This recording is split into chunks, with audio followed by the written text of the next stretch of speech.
Japan! Ohio, Japan!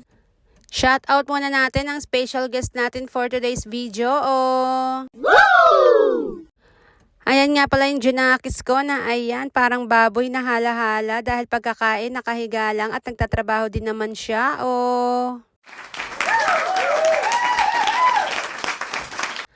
At yan nga pala ang isa ko pang guest, si Lala Jane. Kanya-kanya kami ng pwesto sa loob ng bahay na mistulang pabrika na. Wow! Ganyan nga pala ang tsura ng bahay ko ngayon. Sa sobrang gulo, hindi ko naman dyan ikinahihiya dahil nandyan daw ang pera. Char. Ganyan nga pala ang buhay ko dito sa Japan na after ng trabaho ko, pag uwi ng bahay, magtatrabaho ulit. Gusto ko lang naman i-shout out sa buong mundo na napakaswerte ko dahil pinagkakatiwalaan ako ng gusto ng amo ko. Sa sobrang laki ng tiwala niya sa akin, halos yung pabrika niya parang gusto niya na ilipat sa loob ng pamamahay ko. Char.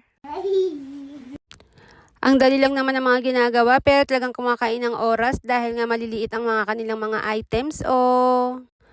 Pero kahit minsan hindi ako nagreklamo sa mga trabaho nila kaya't naman ayan sobra ang tiwala nila sa kagalingan ko. Yung mga taong walang tiwala sa kagalingan ko, kayo na ang magdala niyan. Bahala kayo sa buhay nyo. Char. Kung pagmamasdan nyo, napakadaling tignan dahil kabit-kabit lang ng mga tag fries. Pero sa totoo lang, nakakapagod din. Kung sa bagay, wala naman trabahong madali. Basta't kumikita ka ng pera, yun lang naman ang mahalaga sa atin, diba? Ewan ko na nga lang sa mga ibang tao na umaasa na lang sa padala ng kanilang pamilya nang galing ng abroad. Hindi kasi nila nakikita kung gaano kahirap ang magtrabaho sa ibang bansa kahit na ba sabihin nakaupo at nakadikit lang yung pet mo sa upuan.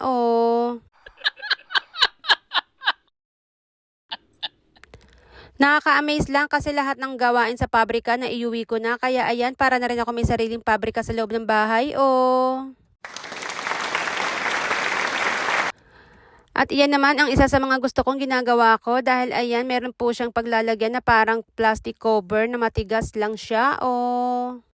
Ipapasok mo yung mismong goma sa pinakagitna ng butas niya at pagkatapos iipitin mo yung pinakaulo niya. Baka naman iba ang isipin nyo kung ano yung ipapasok sa butas pagkatapos iipitin ng ulo.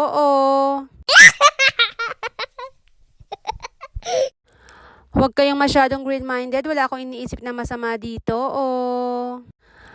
At kapag naipit na nga pala yung ulo, so ayan, i-stapleran mo para malagyan naman ng tag sa likuran niya. Paulit-ulit lang naman yung mga ginagawa namin, kaya huwag ka magsasawa kahit paulit-ulit. Dapat pagtiyagaan mo lang din siya. Lahat ng bagay nakukuha sa tiyaga. Kung talagang gusto mong kumita ng pera, huwag kang magsasawa.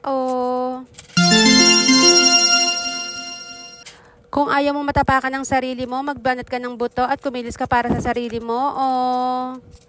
Huwag tayo palaging umaasa sa kapaligiran natin na kung sino ang kumikita, doon tayo laging nakasahod lang. Kung may kahihiyan ka sa sarili mo, dapat nagbabanat ka rin ng buto para naman maramdaman mo kung paano ang mapagod at kumita ng pera. Dito sa Japan, mapalad na makatulog ako ng 3 oras. Napakasaya ko na kapag naidlip ako ng 3 oras. Sa sobrang adik ko sa hanap buhay, nakakalimutan ko ng matulog sa sarili ko. At sa sobrang daming gastusin na nakapatong sa akin, so ayan, hindi na ako natutulog para lang sa pamilyang minamahal ko. Pero bakit ganon? May mga pagkakataon pa rin talaga na hindi sila masaya sa mga ginagawa ko para sa kanila.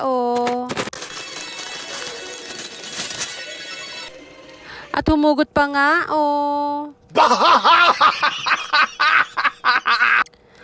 At nang matapos ko na nga ipasok sa mga butas at ipiti ko ang mga ulo, eto naman tayo sa mga sealed. Ang gagawin ko naman, nalagyan ko sila ng sticker sa likod. At syempre, nung matapos ako doon, iba naman ang gagawin ko ngayon. Ipapasok ko naman tong mga headband sa kanyang plastic. Isiksik mo hanggat kaya mo.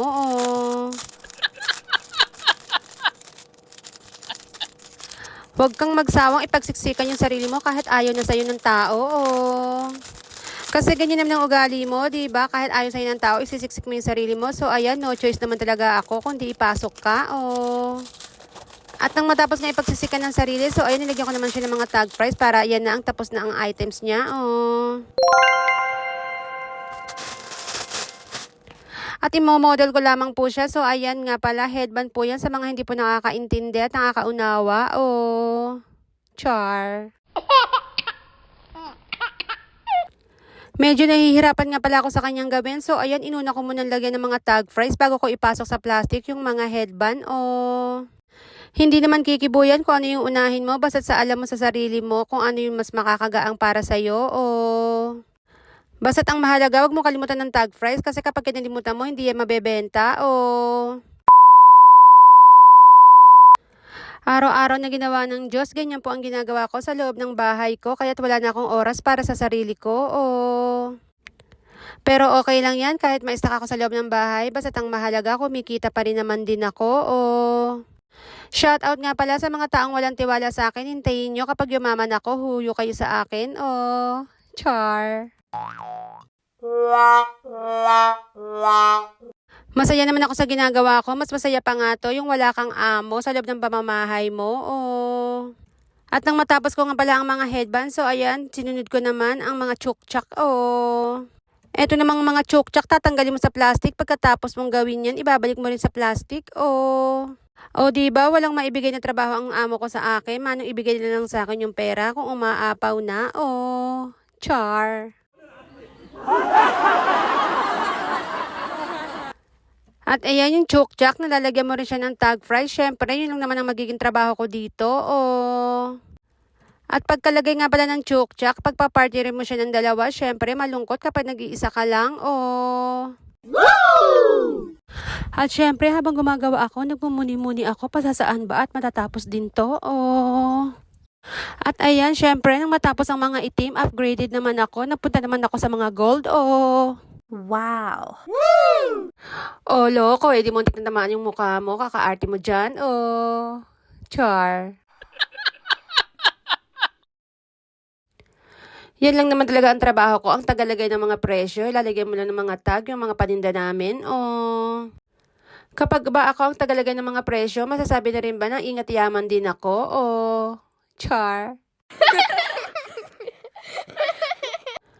Ang kulit ng trabaho ko, di ba? Tatanggalin mo siya sa plastic, lalagyan mo ng tag price, pagkatapos ibabalik mo rin agad siya sa plastic. O at nang matapos nga ang gold, eto, iba naman ang ating gagawin para naman sa mga poor kids only. O pag ganyan-ganyan lang ang trabaho ko sa pabrika at pagdating sa bahay, ganito rin ang ginagawa ko. O kung minsan gusto ko na rin kasawaan, pero sabi nga nandito ang pera, bakit ako magsasawa? O isipin mo na lang para ka naglalaro, para pagkatapos ng paglalarong ito, may pera ka pang matatanggap. O woo! Nung ikaw nga ang nilaro ng mga ex mo, wala ka namang pera natanggap, pero nagtiyaga ka. O char.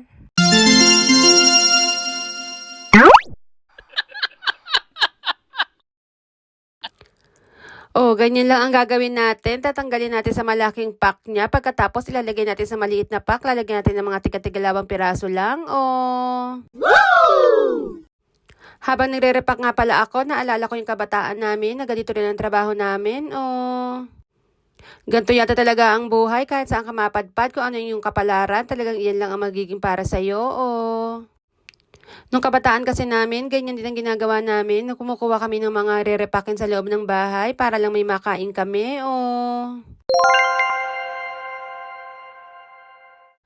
Pero never ko ikinahiya na nagre-repack lang kami nung kabataan dahil ngayon, ito lang naman din ang trabaho ko, nagre-repack lang. Oh. Pero at least ngayon upgraded dahil nasa Japan na ako nagre-repack. Oh, char. Kaya tandaan natin kung anong ibinigay na trabaho sa atin, kung anong ibinigay ng may kapal sa atin, mahalin natin at pahalagahan natin. Oh. Thank you, Lord. Thank you for watching. Japan pa more.